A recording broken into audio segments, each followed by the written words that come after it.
le découvrir.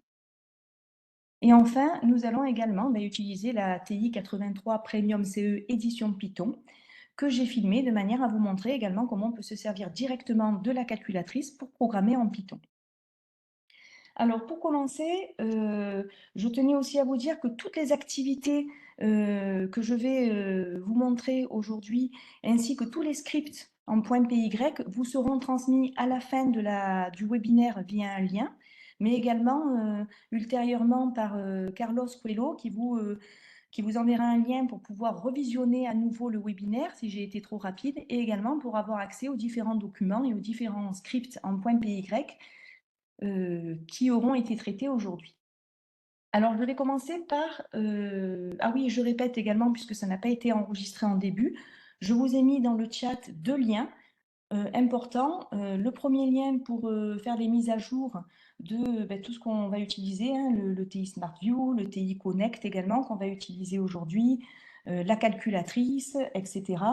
Et également un deuxième lien qui va vous permettre d'importer des modules complémentaires, et en l'occurrence, le module CE Quiver qui permet le tracé de vecteurs, qui va nous être nécessaire aujourd'hui.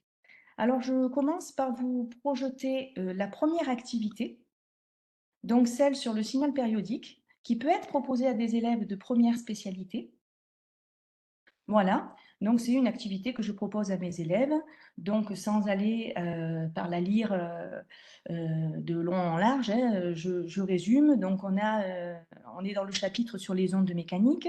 La problématique, c'est comment illustrer l'influence de ces caractéristiques à cette onde mécanique via donc, période et amplitude sur sa représentation. Donc dans le document 1, on rappelle aux élèves, excusez-moi, on rappelle aux élèves donc l'expression et la représentation de l'élongation dans le temps du d'onde mécanique avec la fameuse formule y de t égale a cosinus 2pi sur t fois t plus phi. Et dans le document 2, on propose aux élèves un script, un programme en Python qui définit une fonction qui est appelée signal P pour signal périodique avec en argument l'amplitude et la période. Donc, je vous explique un petit peu le programme en question. Première ligne, on utilise donc une bibliothèque, la bibliothèque Matplotlib, Plotlib, pardon, sur TI, qu'on va importer en tant que PLT, comme vous allez le voir sur le programme que je vais vous montrer via le TI Smart View. Donc, plt.cls qui permet d'écraser le graphique précédent et d'avoir une image toute neuve. plt.window qui permet de définir la fenêtre. Donc là, comme on va varier pour une période de 0 à 2 secondes et une amplitude de 0 à 2 mètres, j'ai choisi ces arguments-là, ces paramètres-là concernant la fenêtre. plt.grid qui permet de définir une grille. Dot veut dire en pointillé. Et enfin, donc, il va falloir bien évidemment dire au programme ce qu'on veut en abscisse et ce qu'on veut en ordonnée. Donc pour ça, j'ai mobilisé dans le programme l'écriture pythonesque. T égale une liste, donc c'est pour ça que je mettais ce qu'il y a derrière entre crochets pour bien dire que je veux que T soit une liste. Et une liste de quoi? Bien, une liste de valeurs en mettant i sur 30 for i in range 60, ce qui veut dire qu'en fait, il va d'abord prendre pour t i égale 0, donc d'abord on aura t égale 0, puis i égale 1 trentième, puis i égale 2, donc t sera 2 trentièmes, 3 trentièmes, etc. jusqu'à 59 trentièmes, ce qui va nous permettre d'avoir une 60 points pour t qui va de 0 à 2 secondes à peu près. Concernant y, de la même façon, j'ai mobilisé l'écriture pythonesque. Donc, on dit que y, on veut que ce soit une liste de valeurs retrouvées par le calcul a fois cosinus de 2pi sur t fois x, avec x, bien évidemment, pris dans la liste précédente, c'est-à-dire dans t, puisque la formule initiale, c'est bien y égale cosinus de 2pi sur t fois petit t. J'ai ici choisi de ne pas mobiliser en première le déphasage, et donc j'ai choisi de prendre un déphasage phi égal à 0. La suite du programme permet de choisir la couleur de notre courbe. plt.color avec entre parenthèses le RVB, donc là j'ai bien choisi 250, donc un rouge, et 0 pour le vert, 0 pour le bleu. plt.plot qui va nous permettre justement de tracer cette courbe en prenant à chaque fois comme ordonnée l'abscisse t et l'ordonnée y. des listes précédentes. Et enfin, ne pas oublier le plt.showplot qui permet d'afficher le graphique en question. Alors, ce qui est demandé dans l'activité, je vous montre brièvement aux élèves, c'est finalement de taper dans la calculatrice le fameux programme en important en amont les deux bibliothèques. Donc, on a bien compris qu'ici, il va bien falloir importer la bibliothèque maths puisqu'on utilise cosinus. Et il va falloir importer la bibliothèque plotlib puisqu'on utilise le fameux PLT pour le tracé de graphique. Et ensuite, ce qu'on demande aux élèves, c'est d'exécuter le script et d'appeler pour commencer signal P avec une amplitude de 1 mètre et une période de 1 seconde et d'effectuer différents essais pour voir justement l'influence de ces paramètres sur la représentation du signal. Donc, je vais vous partager pour ce faire le TI Smart View.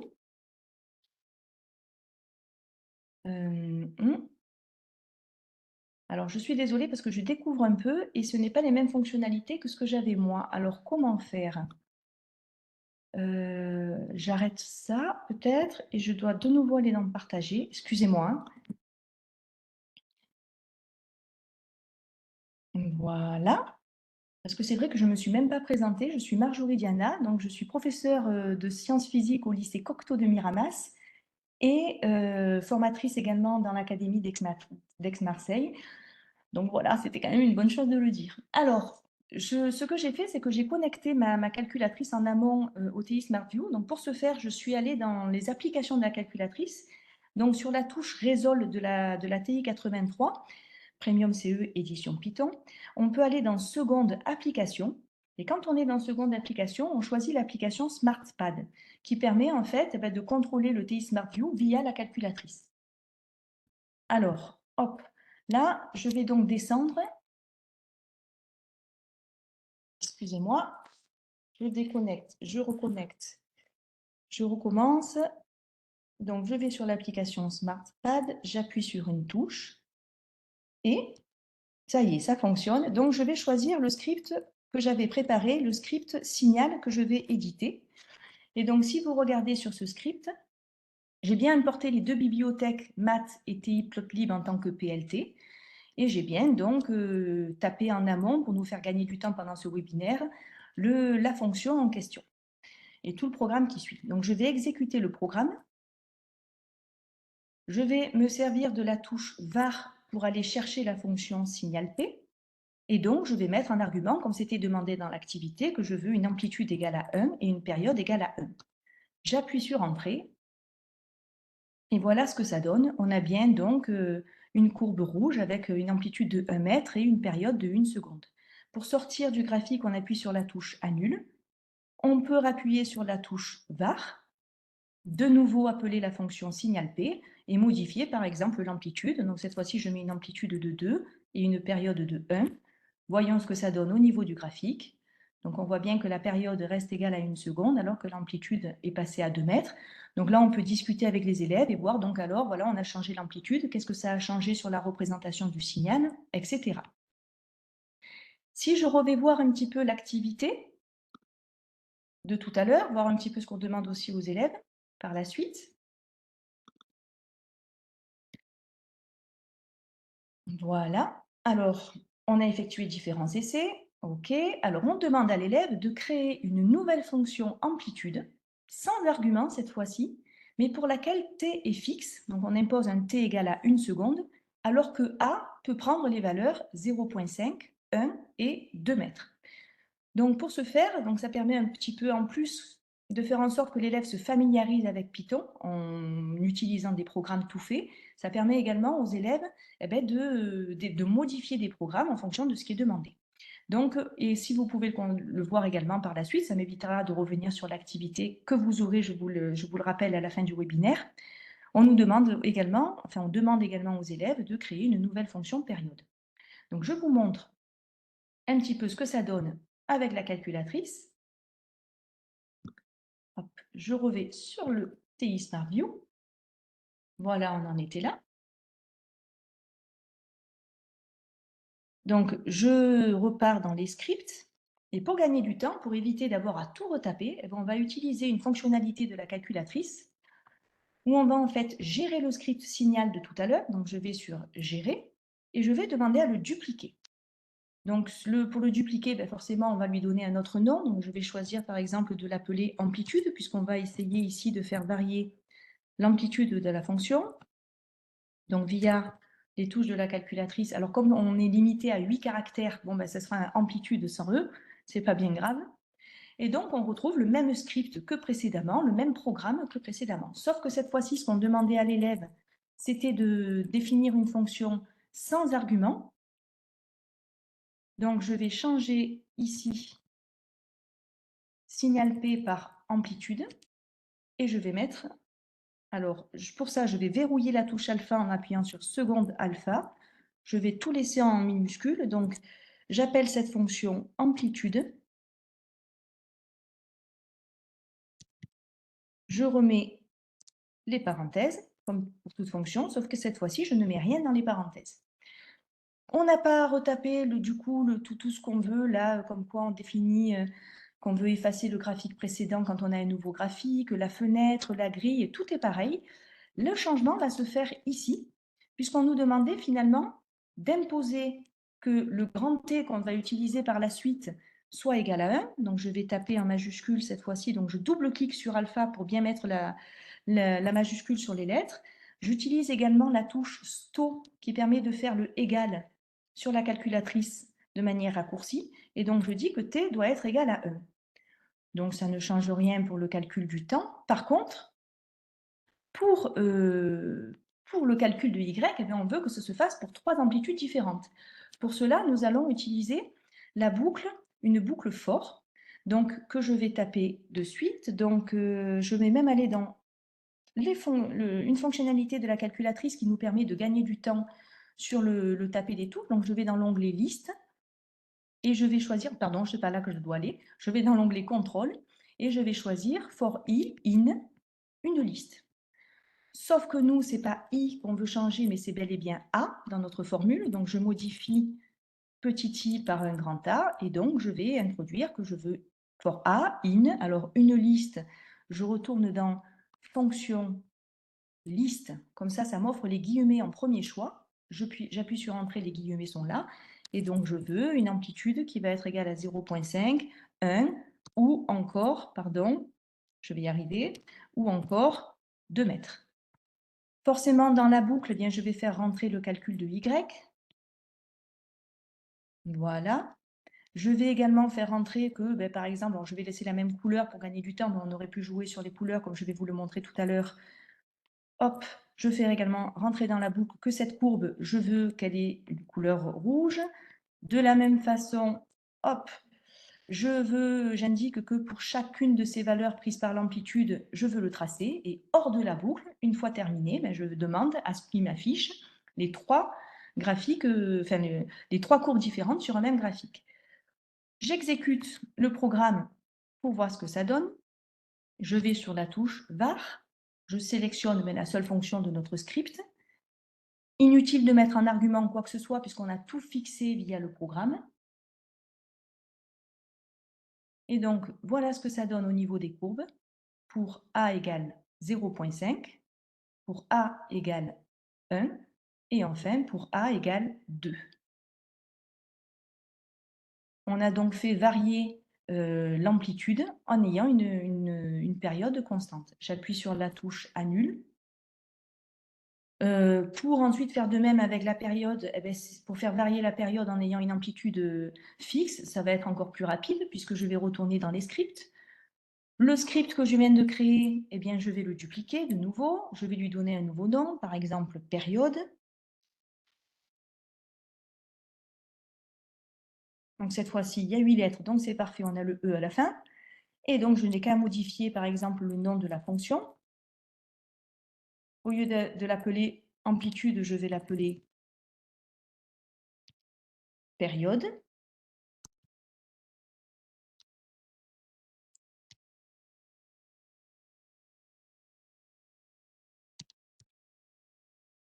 Toujours de la même manière, inutile de mettre des arguments puisqu'ils sont fixés ici.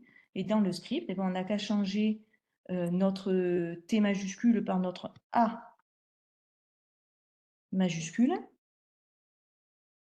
Et moi, je m'en sors pas. Je ne sais pas ce que je fais. J'ai un retard entre mon écran et ma calculette. Et puis j'ai ça. Hop.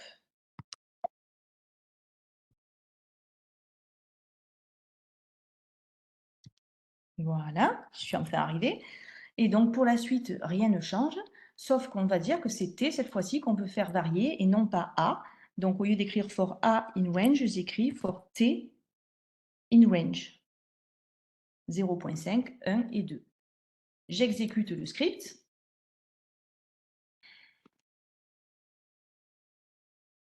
Voilà. J'utilise la touche var pour aller chercher la fonction période. Inutile de saisir des arguments. Et donc là, de nouveau, on a la représentation du signal périodique pour une période égale à 1,5 secondes, une période égale à 1 seconde et une période égale à 2 secondes.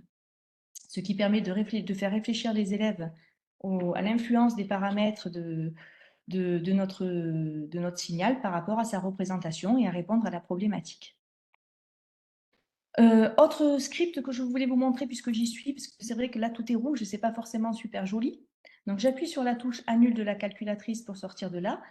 Donc c'est un script tout bête que j'ai appelé couleur ici sur mon simulateur, que je vais éditer pour vous montrer. Donc regardez, même principe concernant la fonction amplitude, où je n'ai rien changé du programme, sauf qu'au lieu d'utiliser la boucle for, eh bien, j'ai défini que je voulais dans un premier temps A égale 0.5, qu'il me fasse le calcul du Y, le tracé avec une couleur, donc là, ça serait une couleur bleue, RVB, donc le bleu est à la fin, le fameux tracé, puis qu'il me refasse la même chose pour A égale 1 avec le calcul de Y, sauf que cette fois-ci, je veux une couleur rouge. Et enfin, la même chose pour A égale 2, donc le programme est un peu plus long, mais finalement, le rendu est peut-être meilleur, comme je vais vous le montrer de suite. Donc, au lieu d'utiliser la boucle for, j'ai fait à chaque fois 3 répétitions en changeant juste en fait la couleur souhaitée de la courbe. Si j'exécute le script et que j'appuie sur la touche var pour aller chercher cette fois-ci la fonction amplitude, voilà ce que ça donne au niveau des tracés.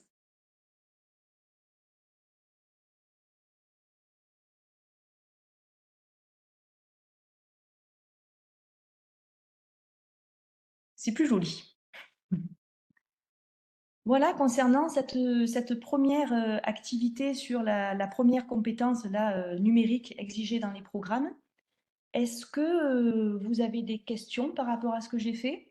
Ou est-ce que je passe à la prochaine activité qui est le tracé des vecteurs variation de vitesse?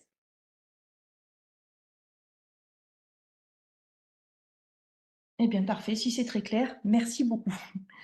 On va espérer que c'est pareil pour les autres participants et donc je passe à la future activité. Alors, pour cette activité-là, je me suis en fait permise de... alors, attendez, hein, j'essaie de voir comment on fonctionne ici. Je me suis permise, celle-là je la ferme, ça ici, j'arrête aussi. Je suis à la recherche de ce que je voulais vous montrer, notamment ceci. Ah voilà, super, ça vous apparaît. Donc c'est un livre qui a été écrit par mon mari Ludovic Diana, mais également par Jérôme Lenoir, qui est formateur Texas Instruments également sur Lille. Donc c'est un livre programmation en Python au lycée, qui, parmi de nombreux livres proposés par Texas Instruments, qui sont très intéressants et que je vous conseille de lire.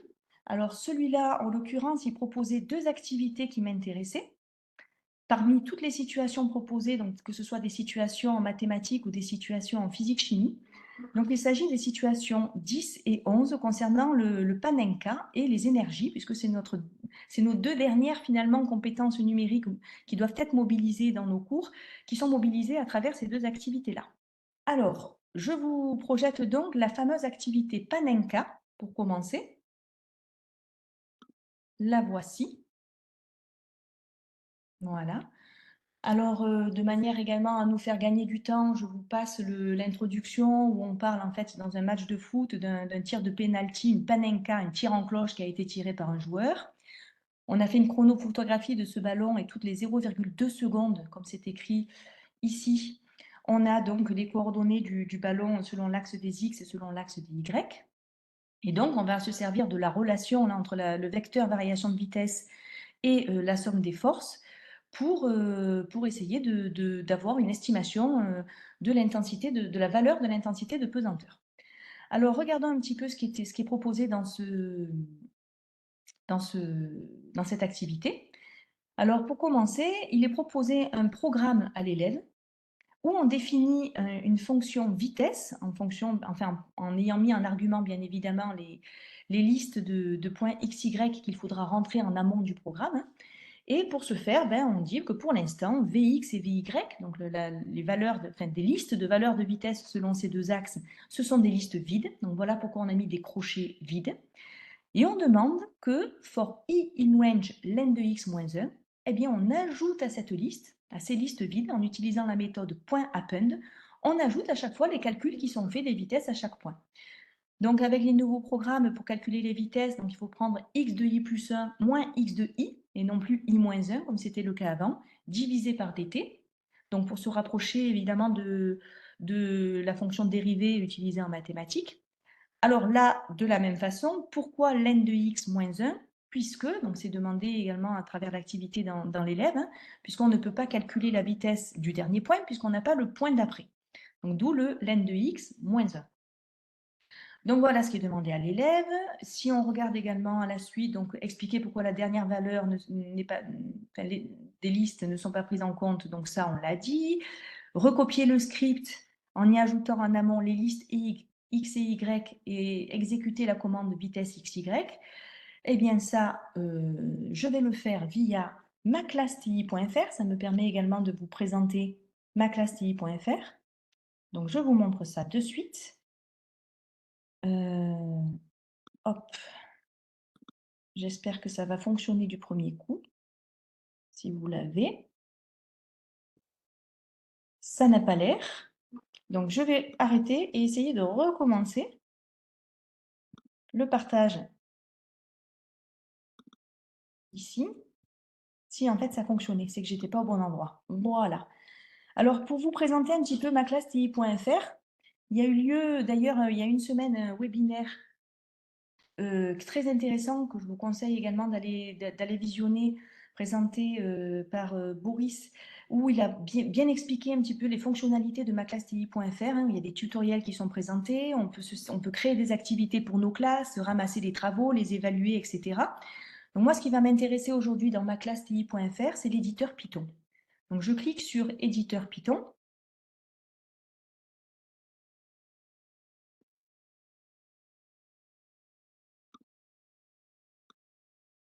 Voilà. Alors dans l'éditeur Python, on a trois possibilités, hein. En fait, on peut demander aux élèves de programmer via des blocs, comme on peut le faire d'ailleurs quand on est en collège. On peut même, quand on est en transition, notamment avec des élèves de seconde, utiliser des blocs et avoir la traduction, entre guillemets, en programmation avec le langage Python sur la droite. Donc là, moi, je vais mobiliser le mode code. Et donc, comme vous pouvez le visionner, eh bien, j'ai déjà rentré en amont les fameuses valeurs de x et de y dans deux listes différentes. J'ai également noté que le delta t, dans notre cas, il est de 0,2 secondes. Bien penser à toujours mettre des points au lieu de virgules dans les nombres décimaux. Et donc, j'ai recopié ce qui était proposé dans l'activité concernant la définition de la fonction vitesse. Ce qui est intéressant dans maclassti.fr, c'est qu'on propose ici de démarrer le simulateur. Voilà. Et donc, comme sur une calculatrice, on peut simuler ce qui se passerait avec la machine. Donc, j'appuie sur la touche var, je choisis la fonction vitesse, j'exécute. On m'a dit qu'il y a une erreur parce que j'ai oublié de mettre en argument x et y, donc c'est pas un souci. Je reviens sur la touche var, je rentre bien cette fois-ci en argument x et y, entrée. Et donc là, on s'aperçoit que la liste de la vitesse selon l'axe des x nous propose des valeurs qui sont similaires, hein. On est à deux chiffres significatifs près, on est à 6,6 mètres par seconde. Concernant la liste de la vitesse selon y, on s'aperçoit que là, ça varie. Alors, comme c'est demandé dans l'activité, on se demande est-ce que c'est cohérent? Effectivement, vu que selon l'axe des x, lorsqu'on néglige les frottements, il n'y a pas de force appliquée sur le système. La seule force qu'il y a ici, c'est le poids. Donc le poids étant orienté selon l'axe des x, c'est pour ça que c'est selon l'axe des x qu'il va y avoir une variation de la vitesse. Alors justement, retournons voir l'activité pour voir ce qu'elle propose. Hop, l'activité, la voici. C'est un peu long. Ah, ça y est.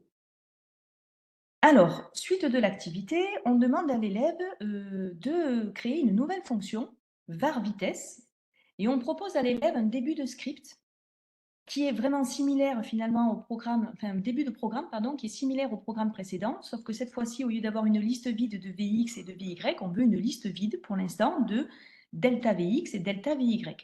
Forcément, pour pouvoir faire le calcul de la variation de vitesse, il faut avoir les valeurs renvoyées par la fonction précédente, d'où cette ligne ici de code Vx, Vy égale vite xy.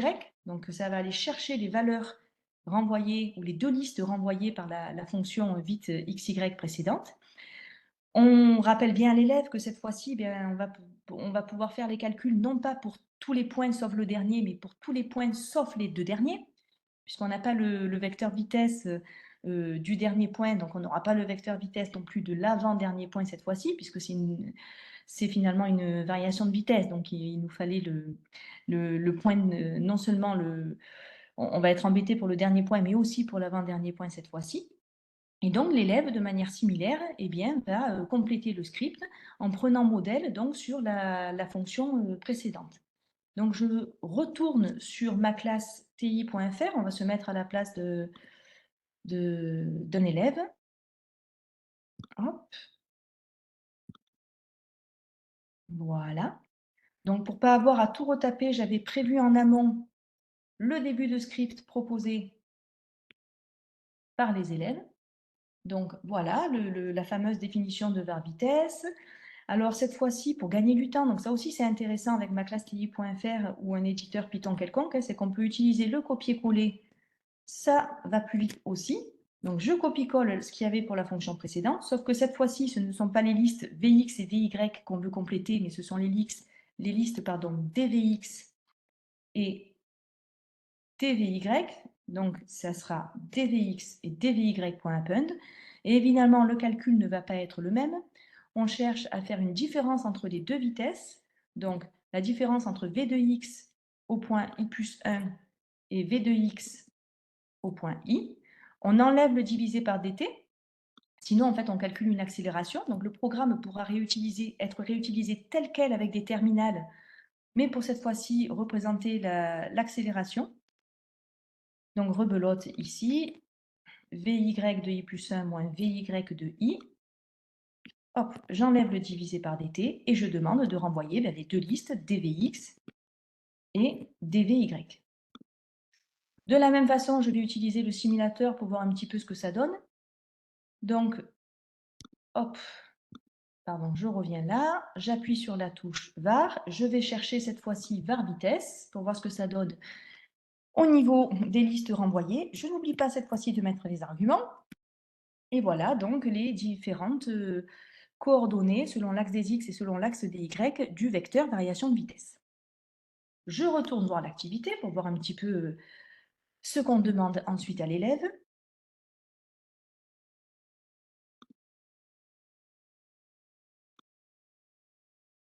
Voilà.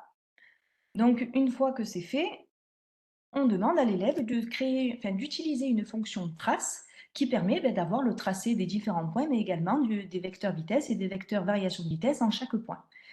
Alors pour ça, comme on peut le voir, on mobilise là, de nouveau, là, comme tout à l'heure, la bibliothèque TI-Plotlib, qui est une bibliothèque qui permet de faire des tracés. On l'importe en tant que PLT.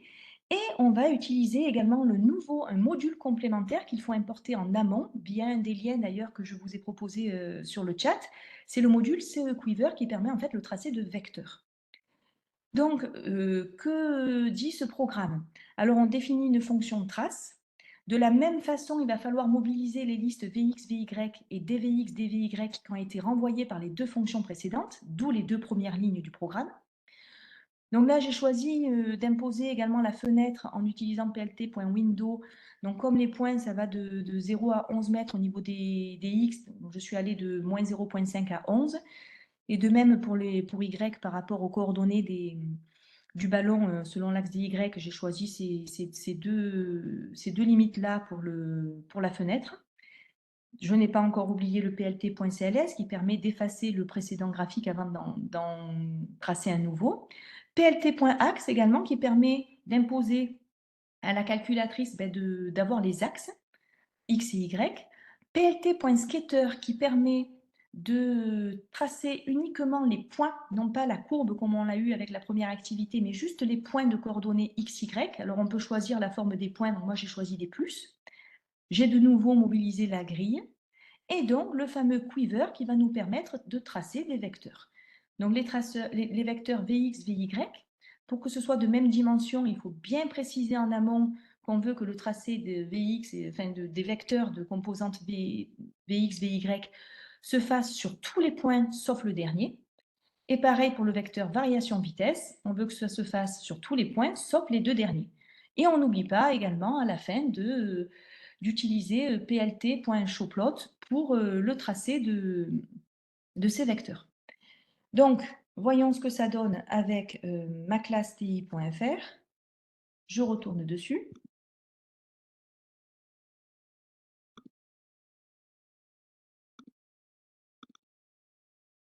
Alors là, de nouveau, pour nous faire gagner du temps, j'avais tapé en amont le script en question.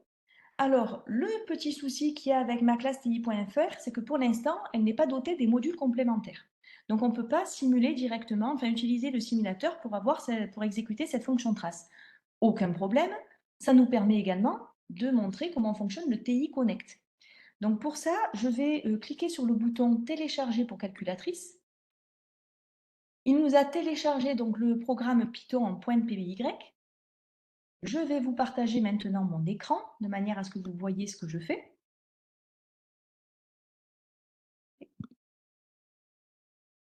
Partage de l'écran.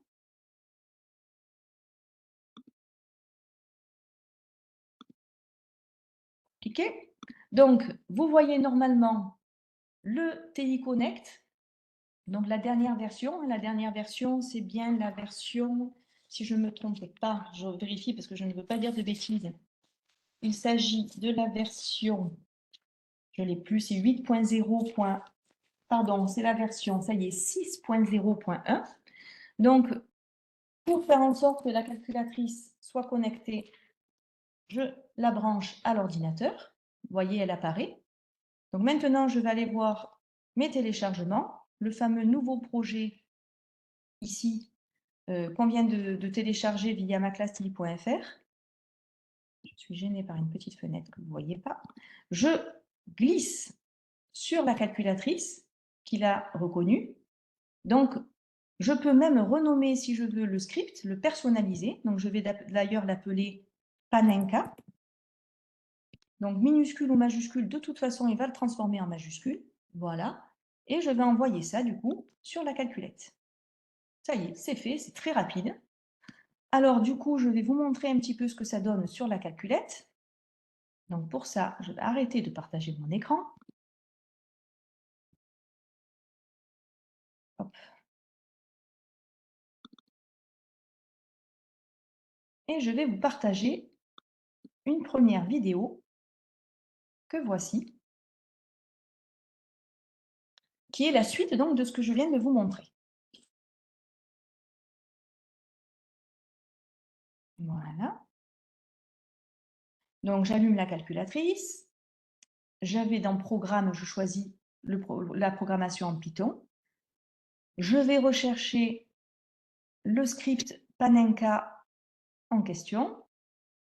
Je l'édite pour voir un petit peu ce que ça donne. Donc, on a toute une chaîne de caractères là qui nous indique que eh bien, ce projet a été généré par maclassti.fr. On peut l'enlever parce que ça encombre si on le souhaite. Et donc, je vous montre tout ce qui était dans sur l'éditeur Python de maclassti.fr a été sans problème transféré sur la calculatrice. Donc, je vais exécuter le script. J'appuie sur la touche var pour aller chercher cette fois-ci la fonction trace. j'oublie pas encore une fois de mettre en argument X et Y, entrée. Et donc, voilà ce qu'on a. On a bien le tracé des différents points représentant les positions du centre du ballon au cours du temps, nos vecteurs vitesse en bleu et nos vecteurs variation de vitesse en magenta, comme c'était, vous ne voyez pas.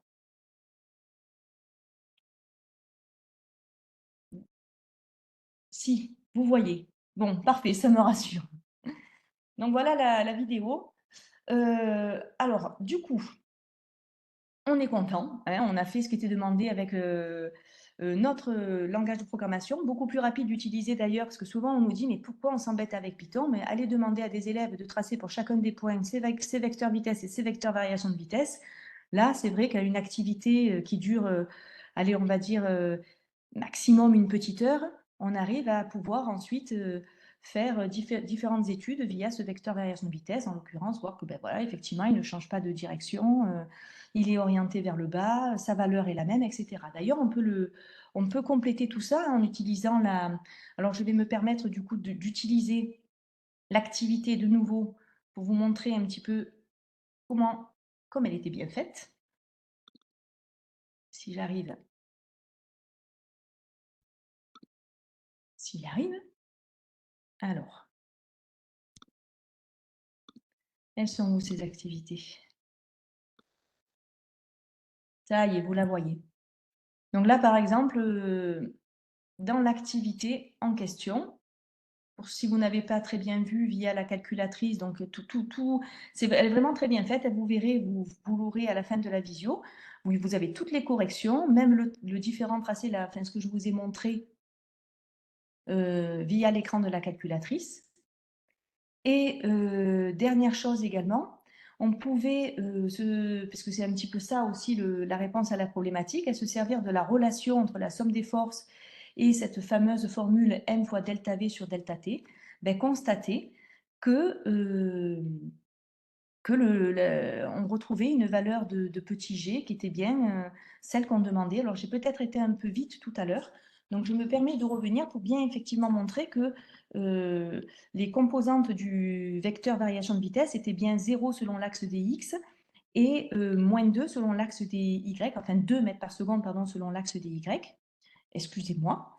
Donc je reviens sur ma classe ti.fr. Voilà. Je vais me permettre pour l'instant de ne pas mobiliser cette partie-là. Donc si je reviens ici, que j'appuie sur var et que je vais chercher var vitesse, en n'oubliant pas les arguments, on avait toutes ces coordonnées-là. Donc on voyait effectivement que le vecteur variation de vitesse selon l'axe des x, il était nul. Hein. On a soit du 0, soit du 10 puissance moins 16. Alors que selon l'axe des y, on a moins 99, moins 95, moins 95. Donc c'est vrai que ça serait intéressant de faire la moyenne de tout ça si on veut calculer finalement la norme de ce vecteur. Donc pour ça, ben, je vais dire que dvx et dvy, je veux je veux que ce soit le nom des deux listes renvoyées par la fonction donc nommée var vitesse avec un argument x et y. Voilà. Maintenant qu'on lui a dit ça, ben, je vais pouvoir faire une moyenne un petit peu des valeurs de dv. Et j'ai oublié de dire, excusez-moi, vous vous êtes aperçu que j'ai fait une erreur. Moi non. Donc c'est dvx, dvy qui doit être égal à var vite selon avec comme argument xy. Je me relis pour voir si je ne me suis pas trompée. C'est bon. Alors, je vais dire que je veux qu'il me fasse la somme de toutes les valeurs de dvi, y, divisé par ben, le nombre de valeurs qu'il y a dans la liste, donc divisé par len. J'ai oublié le D majuscule ici. En arrière, oui, nickel. Divisé par len de dvy. On voit bien qu'on est à moins 1,96, donc si on arrondit à deux chiffres significatifs, on serait à moins 2,0. Donc pour revenir à l'activité, du coup, maintenant qu'on a bien ces valeurs-là,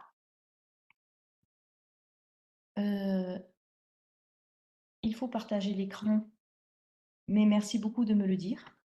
Effectivement, je suis un peu déstabilisée parce que c'est la première fois que j'utilise la plateforme. Alors pourquoi je ne l'ai plus? Hop, partager, écran. Donc du coup, mon écran, il est là. Excusez-moi, vraiment excusez-moi. Ça fait 2 minutes que je parle et que vous ne voyez pas. Donc, si vous regardez un petit peu le simulateur, vous voyez tout ce que je vous ai expliqué. Là, sur la droite, j'ai dit que DVX, DVY, je voulais que ce soit les deux noms de liste qui avaient été renvoyés par la fonction var vitesse. J'ai donc fait l'opération somme de DVY sur len de DVY. Et j'ai trouvé donc moins 1,96. Donc, en l'occurrence, si j'arrondis à deux chiffres significatifs, on est autour de moins 2,0 mètres par seconde selon l'axe des Y. Alors du coup, cette fois-ci, je n'oublie pas de vous partager l'activité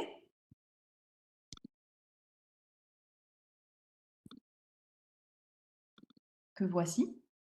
Et donc maintenant, on comprend cette application de la formule, où donc selon l'axe des X, on était nul, donc 0 égale 0, ce n'était pas un problème, mais selon l'axe des Y, on avait bien moins delta VY sur delta T, donc nous, on a trouvé moins 2, et notre delta T, c'était 0,2 secondes, et finalement, on se retrouve avec une valeur proche de la valeur de référence, hein, qui est de 10 mètres secondes de moins 2, pour l'intensité de la pesanteur. Voilà concernant donc la deuxième compétence numérique que je voulais aborder dans ce webinaire. Est-ce que vous avez des questions par rapport à ça?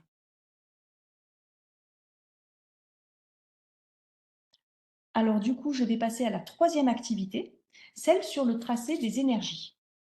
Alors, je vous projette l'activité en question.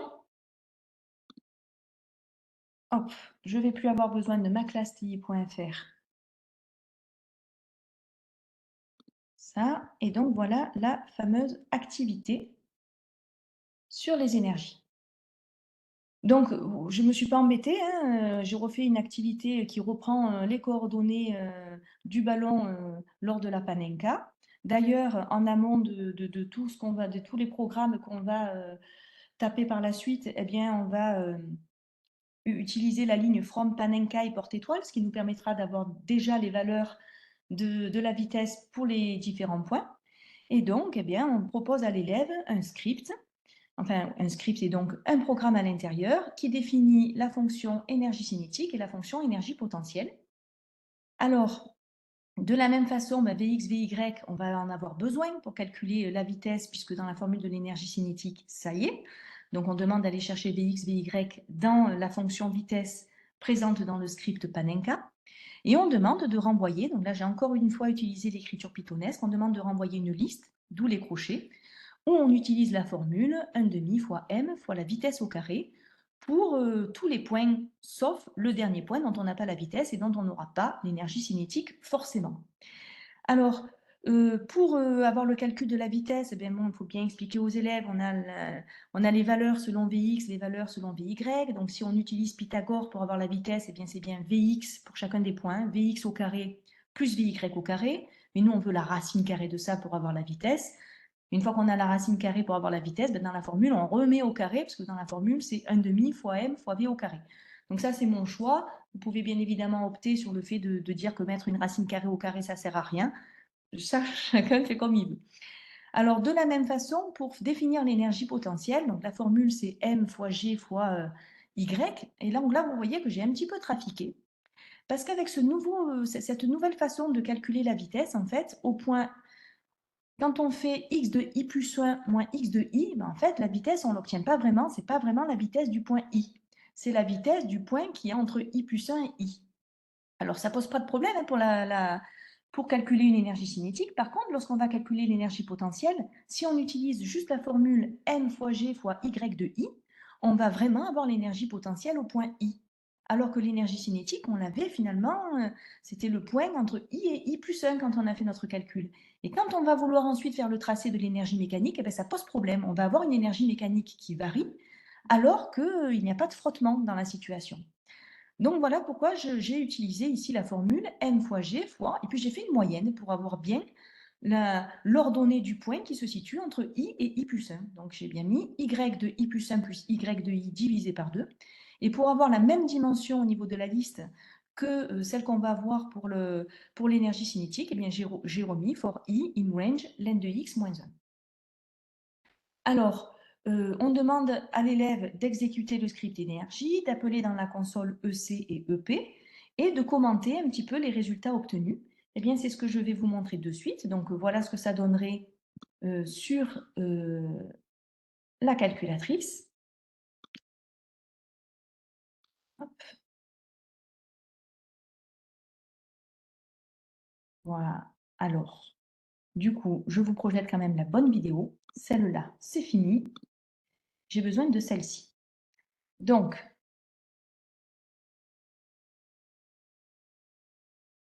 je vais chercher le fameux script énergie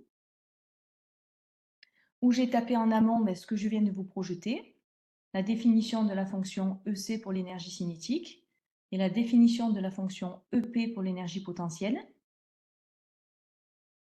J'espère que vous voyez bien la vidéo. Je préfère mettre pause parce que sur mon écran, ça a l'air de ne pas bouger. Est-ce que vous voyez bien l'évolution de ce qui se passe à l'écran, s'il vous plaît, pour ne pas faire deux fois la même erreur? Oui, bon, parfait. Alors, je continue. Donc là, je vais chercher via la touche var la fonction énergie cinétique. Donc, on s'aperçoit que les valeurs diminuent puis augmentent. Normal, le ballon monte, donc il perd de la vitesse, donc il perd de l'énergie cinétique avant de redescendre et de gagner en vitesse et en énergie cinétique.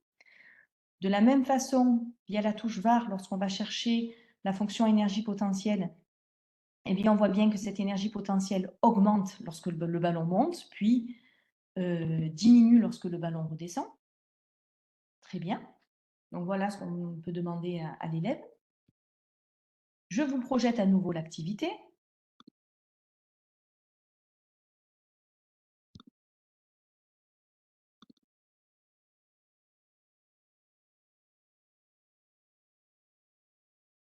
Alors, on demande à l'élève d'écrire une fonction EM qui renvoie la valeur de l'énergie mécanique et d'exécuter la commande, puis de commenter les valeurs obtenues. Donc, c'est vrai que c'est intéressant avec les élèves de mobiliser la programmation en Python de manière à faire en sorte qu'ils se familiarisent avec, qu'ils comprennent des programmes. Le but, c'est également de leur faire des fois faire des modifications de programmes, voire même créer eux-mêmes des fonctions.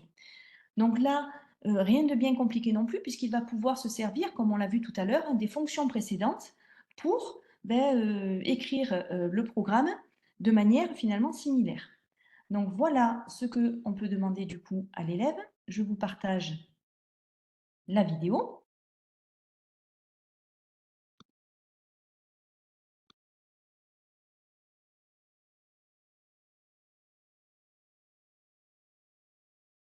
Donc l'écran est là où on s'est arrêté tout à l'heure. Je reprends. On va donc éditer de nouveau le script afin de définir la nouvelle fonction comme c'est demandé dans l'activité. Donc là, très intéressant, via la calculatrice, on peut utiliser les touches raccourcies de la calculette. Donc là, j'étais allée sur la touche fonction où directement il y a def deux points qui est écrit. De la même façon, donc je dois bien dire que ce que je vais appeler EC et EP pour faire mes différents calculs, à ajouter finalement les valeurs des deux listes précédentes l'une à l'autre, eh bien, je dois dire que ce que j'appelle EC-EP, ce sont les deux listes qui ont été renvoyées par les deux fonctions précédentes.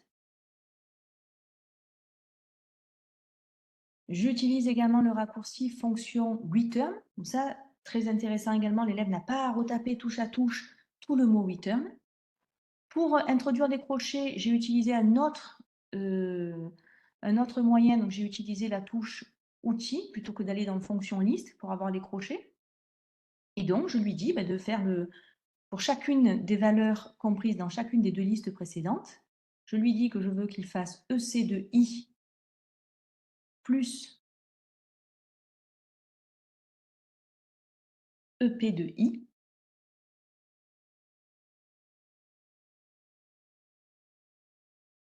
Tout ceci, encore une fois, for I in range. Donc là, pareil, j'utilise le raccourci, je vais dans fonction contrôle. Le for I in range est directement tapé. Alors bon, le petit souci, c'est que du coup, for I in range, normalement, on met deux points entrée. Donc là, je supprime parce que j'ai utilisé l'écriture pythonesque.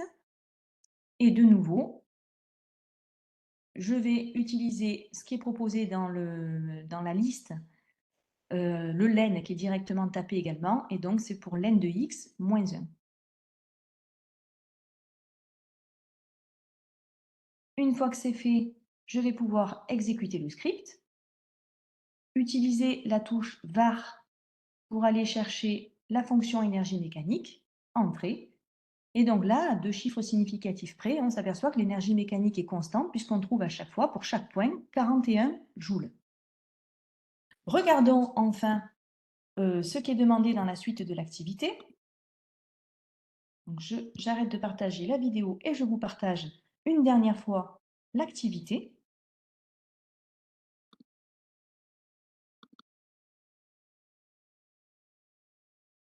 Donc, comme c'est demandé dans les programmes, hein, de représenter les variations de l'énergie, des énergies même d'un système en mouvement, eh bien, on propose aux élèves de créer une fonction graphe qui permet le tracé de ces trois énergies, cinétique, potentielle et mécanique. Alors, système aussi qui peut être sympa avec des élèves, c'est de proposer des étiquettes. Alors, certaines étiquettes ne servent à rien, donc il ne faut pas qu'ils se fassent avoir. À eux de raisonner et de dire donc quelles étiquettes vont servir et dans quel ordre il faut les mettre. Donc, comme on est entre nous, forcément que la première étiquette à mettre, ça sera de définir la fonction graphe. Comme on l'a vu précédemment dans les autres fonctions, bien dire que quand on va parler de EC, EP et EM pour faire nos différents tracés, eh bien, il faut bien dire que ces trois listes, c'est ce qu'ont renvoyé les trois fonctions précédentes EC, EP et EM. Donc, de la même façon, bien penser à utiliser ce plt.cls pour écraser les graphiques d'avant, pour qu'il n'y ait pas tous les graphiques qui se superposent. Donc là, c'est un choix également de ma part d'avoir défini la fenêtre en imposant le X minimum, le X maximum et le Y minimum et le Y maximum. J'ai encore souhaité de mettre une grille en pointillé. Enfin, donc là, on se doute bien qu'on va pouvoir parler de la couleur, bien dire qu'on veut le tracé des points, le tracé donc de points. Alors c'est là qu'on voit qu'on dit ah mais EC on veut le représenter en fonction du temps. Alors du coup en amont, puisque le langage Python c'est bien un langage qui est interprété, qui lit ligne après ligne, avant cette étiquette, il va falloir quand même que je mobilise cette étiquette là qui permet d'avoir les valeurs de t pour chacun des points. Alors là, de la même manière, hein, on aurait pu très bien dire au départ t égale 0, puis 0,2 secondes, puis 0,4 secondes, créer une liste avec toutes ces valeurs, ou on peut encore utiliser la boucle for. Alors, de la même façon que tout à l'heure, je suis un peu pointilleuse, mais comme en fait, on n'a pas vraiment les points quand on calcule notre énergie cinétique et donc dans notre formule, là, utiliser l'énergie potentielle, on ne calcule pas vraiment les énergies au point donné, mais plutôt entre les deux points. I et I plus 1, c'est plutôt une moyenne entre les deux points. Mais de la même façon, pour le temps, ce n'est pas vraiment le temps 0, puis le temps 0,2 secondes et le temps 0,4 secondes. On est finalement dans une moyenne entre ces temps. Entre 0 et 0,2, c'était 0,1. Entre 0,2 et 0,4, c'était 0,4.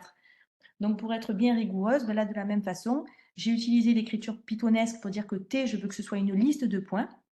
For i in range len de x moins 1, pour avoir la même dimension que les autres listes EC, EP et EM. Et donc, j'ai utilisé cette technique-là, i sur 5 plus 0,1, puisque comme ça, quand i va être égal à 0, on aura bien notre temps qui sera égal à 0,1. Quand i sera égal à 1, on aura notre temps qui sera égal à 0,3. Quand i sera égal à 2, on aura notre temps qui sera égal à 0,5. Et on parlera bien de la même chose concernant le tracé. Et ensuite, donc, on passerait à l'étiquette suivante où on demande, alors là, pareil, de faire varier les couleurs, c'est plus sympa. PLT.couleur, donc rouge, vert, bleu. Donc en vert, on va lui demander de tracer les points de coordonnées TEC, hein, c'est toujours l'abscisse, l'ordonnée, et je demande de faire des ronds. Puis PLT.color, cette fois-ci, je choisis rouge, vert, bleu, donc du bleu, et je veux des plus pour l'énergie potentielle. Et enfin, une couleur rouge pour représenter les points de coordonnées, donc abscisse, T et ordonnée, ce qui a été renvoyé par, ce qui fait partie de la liste énergie mécanique. Et cette fois-ci, je veux démultiplier. Pour voir ce que ça donne au niveau du graphique, donc je vous projette la dernière vidéo. Hop, que voici, pour voir ce que ça donne. Cette vidéo, elle a son importance puisqu'en fait, je vais taper le programme, pas utiliser ma classe TI.fr pour l'importer, mais pour vous montrer que ça peut être très rapide en utilisant notamment le raccourci de la touche Mat. Donc via la touche Mat, je suis allée choisir la bibliothèque TI-Plotlib et j'importe directement, donc import TI-Plotlib as PLT. De la même façon, je vais définir via les touches fonction, donc la fonction trace, comme c'était, non, c'était la fonction graph, pardon, comme c'était demandé dans l'activité. Voilà. À nouveau, donc comme c'était indiqué, donc là, je suis obligée de le retaper entièrement. Je dis que ce que je vais appeler dans la fonction graph, ce que j'appelle EC, EP, EM, ben, il doit aller le chercher. C'est les trois listes qui ont été renvoyées par les trois fonctions EC, EP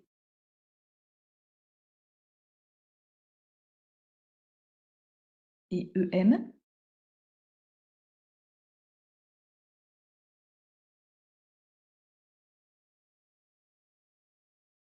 Raccourci avec la touche Mat qui me permet de nouveau d'aller sélectionner la bibliothèque TI-Plotlib, de rentrer directement la ligne plt.cls. Vous voyez, ça va très vite. C'est vraiment une des plus-values de la TI 83 édition Python, hein.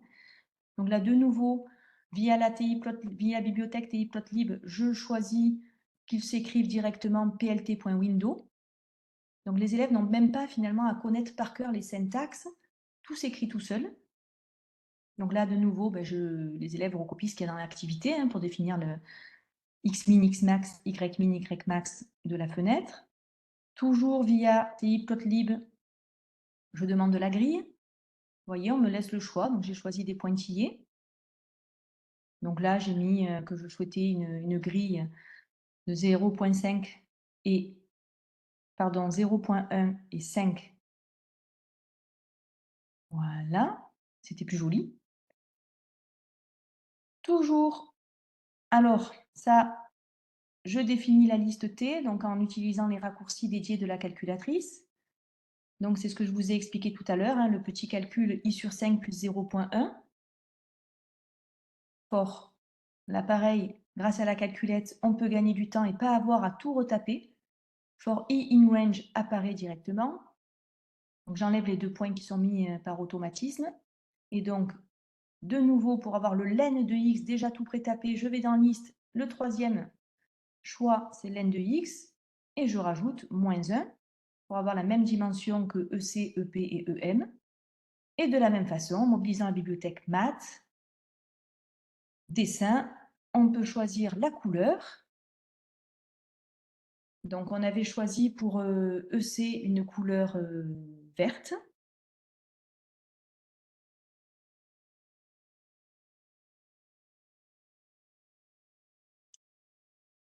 Grâce encore une fois à la bibliothèque Plotlib et le raccourci, ben, on va demander le tracé des points. Donc je choisis des ronds dans cet exemple pour l'énergie cinétique. Donc je dis bien que en abscisse, c'est les valeurs présentes dans la liste T et en ordonnée, les valeurs présentes dans la liste EC. Alors, lorsque j'ai fait la vidéo, j'ai refait les mêmes manips, mais en fait, j'aurais très bien pu aller dans Outils, puisque Outils propose de copier et coller des lignes. Donc, on aurait très bien pu aller dans Outils, copier la ligne, de manière à pouvoir directement coller la ligne et se transformer, par exemple, juste EC en EP. Ah ben, bon, ah ben en fait, je le fais. Excusez-moi, je le fais. Donc, plutôt que de recopier plt.scatter, etc., vous voyez, je vais dans Outils, coller la ligne. Voilà, je choisis juste EC, je le transforme en EP. Ça nous a évité beaucoup de manip. De la même façon, alors j'utilise le raccourci mat pour aller dans TI-Plotlib, choisir la couleur. Donc cette fois-ci, on le veut rouge pour la courbe qui suivra.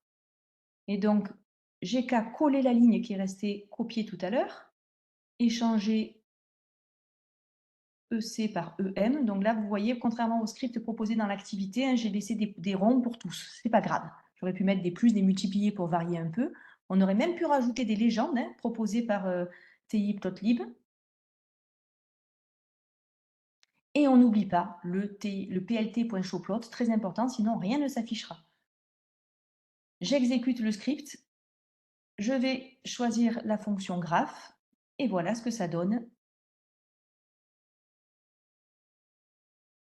Donc on voit bien une énergie potentielle en bleu qui augmente puis qui diminue, une énergie cinétique en vert qui diminue puis augmente et une énergie mécanique en rouge qui est constante. Alors je vous remercie de votre attention. Je vais vous mettre sur le chat le lien qui va vous permettre de télécharger toutes les activités et tous les scripts en .py qui ont été proposés aujourd'hui, de manière à ce que vous puissiez réinvestir ce que je vous ai proposé dans le webinaire. Et je vous mettrai également mon adresse mail de manière à ce que vous puissiez me contacter si vous avez des questions suite à ce webinaire. Je vous remercie, je ne vous impose pas de rester jusqu'à la fin, mais en tout cas, moi, je vous mets donc sur le chat le lien en question, j'arrête le partage et je m'active à faire ce que j'ai dit que je faisais. Merci beaucoup à vous de votre attention et désolé pour les petits couacs qu'il y a eu pendant le webinaire. Et j'essaierai de faire mieux au prochain webinaire parce que je propose un prochain webinaire sur la plus-value de la TI 83 Premium CE sur l'utilisation de la carte microbit. Et ce webinaire, il aura lieu le mercredi 29 mai à 18 h. Donc, pareil, les compétences demandées dans les programmes de physique-chimie du lycée général et technologique, eh bien, j'essaierai d'en traiter quelques-unes sur les cartes à microcontrôleurs et l'utilisation très intéressante, puisqu'il y a un côté nomade et autonome proposé par la TI 83 Premium CE, édition Python. Merci beaucoup, au revoir. Je mets les liens sur le chat. Donc, plus important, le lien pour tout télécharger.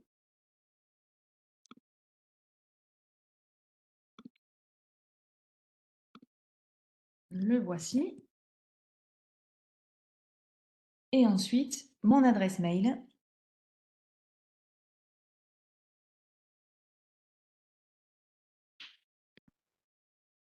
Voilà, voilà. Bonne soirée à tous et au revoir.